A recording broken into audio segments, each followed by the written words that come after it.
y del país en general. Muy viejo, compañero. Compañeros, cuando me levanté y hojeé la prensa esta mañana, lo primero que vi fue algunas palabras de Lula a su consejo, asesor o compañeros más próximos, llamando a la cautela después del asesinato hace unas horas de un militante del PT. En un clima de violencia característico del Brasil, de muchos otros procesos fascistoides que se desarrollaron en América Latina y que tienen que ver, mucho que ver con, precisamente, creo, con el objetivo de charlar en defensa de la democracia y el papel del movimiento popular. Yo pensaba solamente, digamos, en dos elementos que me parecen que tienen que estar presentes en la cabeza de todos nosotros, en la capacidad del movimiento sindical, de los sectores organizados de la izquierda, de los partidos políticos democráticos, de los sectores de avanzada de las sociedades latinoamericanas. Uno es la memoria y el otro la audacia rodeada de cautela. Yo digo la memoria porque si no sabemos dónde estamos parados y de dónde venimos, es seguramente difícil hacer un buen diagnóstico para ver qué hacemos con la realidad, en qué medida la podemos cambiar. Por aquello de que nunca hay buena táctica si no conocemos la estrategia, ¿no? Y bien, en esa memoria yo incluyo memoria que afortunadamente, lo subrayo, que afortunadamente en nuestra patria es objeto de una militancia dura, consistente, reiterada de distintos grupos de la sociedad y naturalmente ha sido patrimonio de la izquierda, del movimiento sindical, de organizaciones sociales. Y sobre todo eso tres reflexiones. Sabemos todos de las largas luchas que vivimos, los veteranos, algunos de los que estamos acá, tal vez nos tocó ser más protagonistas, en los años de la barbarie, el neofascismo dominando Latinoamérica entre 1964 y 1989 específicamente. Sabemos de los avances luego del fin del siglo largo corto, como dice Hobsbawm, de la caída del muro de Berlín y de la implosión de la Unión Soviética. Sabemos de la presencia del consenso de Washington y lo que fueron las políticas de los años 90. Y sabemos de los éxitos de la lucha popular que permitió una presencia amplia a lo largo y ancho de Latinoamérica de los movimientos, partidos progresistas. En Brasil, en Uruguay, en Chile, en Argentina, hoy, por suerte, una esperanza nueva en Colombia que está hermanada con la esperanza de un resultado favorable en las elecciones de Brasil que se van a realizar en 80 días aproximadamente. Esas cosas las conocemos. Y dentro de las cosas que conocemos también tenemos que apuntar a la presencia, ya no en nuestros países, en el mundo, de nuevas derechas que hay que saber distinguirlas, no por ese argumento de derecha que las derechas y las izquierdas no existen, sino por saber reconocer lo que tenemos delante.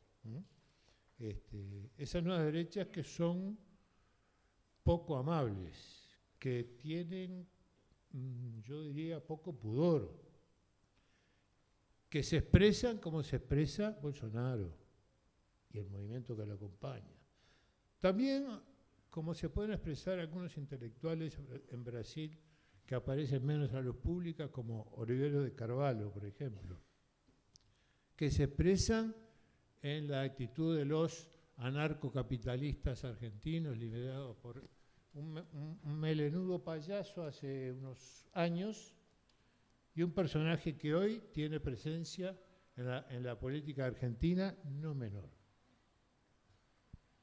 Y los uruguayos no estamos invictos, no podemos decir que estemos invictos. El cambio después de 15 años de gobierno frente amplista en Uruguay supuso una derrota importante que el movimiento popular también ha sabido de alguna manera ir superando, bregando, como por ejemplo en la hazaña maravillosa que fue el plebiscito reciente, que fue una verdadera aventura y una verdadera hazaña, ¿no? Una verdadera aventura responsable, ¿no? Y una verdadera hazaña en su resultado. Pero tenemos que saber que esa nueva derecha está expresada en los topes, yo diría, más altos de la historia contemporánea. Está expresada en que en Estados Unidos un presidente trata de dar un golpe de Estado. Está expresada en que hoy en Estados Unidos se sigue debatiendo entre los sectores demócratas y republicanos, o al dicho, republicanos y demócratas también, sobre la eventual persecución judicial del que intentó dar el golpe de Estado. Eso se está discutiendo hoy y no es fácil, ¿no? No es fácil. En las últimas horas andaba el grandote Trump por el Alaska en la promoción de una candidata a representación parlamentaria, hablando de estas cosas, condenando al amigo Biden, entre otras cosas por algunos pasos que ha dado, como ponerle una tranca a la Suprema Corte, que se llama de otra manera, la Corte Suprema, en temas como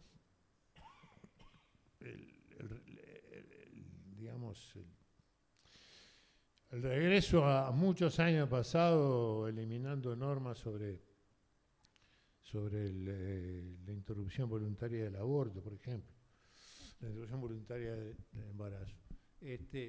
La derecha que está jugando fuerte en toda América y que sin cuidado nos dice, en el caso argentino, que recién lo mencionamos, porque no importa que el personaje sea payasesco, el problema es qué es lo que está atrás de eso, ¿no? Sin impudor, bueno, la economía, tenemos que volver a Adam Smith, aunque Adam Smith era bastante más inteligente que Milei, claramente, pero tienen que desaparecer los bancos centrales, tienen que desaparecer el Estado interventor, tienen que desaparecer los convenios colectivos y las normas laborales, etcétera, etcétera, etcétera, ¿no? Y eso hoy no es poca cosa, ¿no?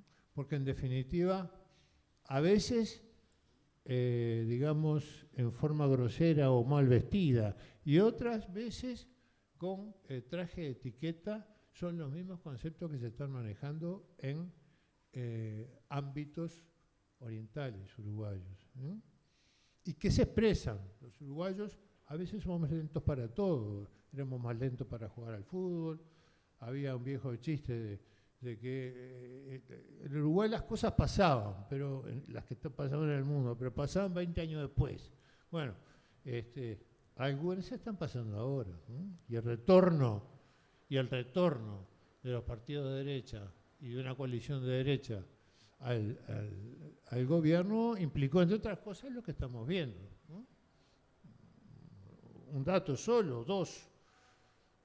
Pasamos una pandemia, ello supuso rebaja de la actividad económica, eso supuso también en un año un crecimiento de rebote, pero los que no rebotaron fueron los salarios y las pasividades. Bueno, eso es parte de una política, no es un hecho, digamos, inevitable científicamente, es parte de una política, ¿no?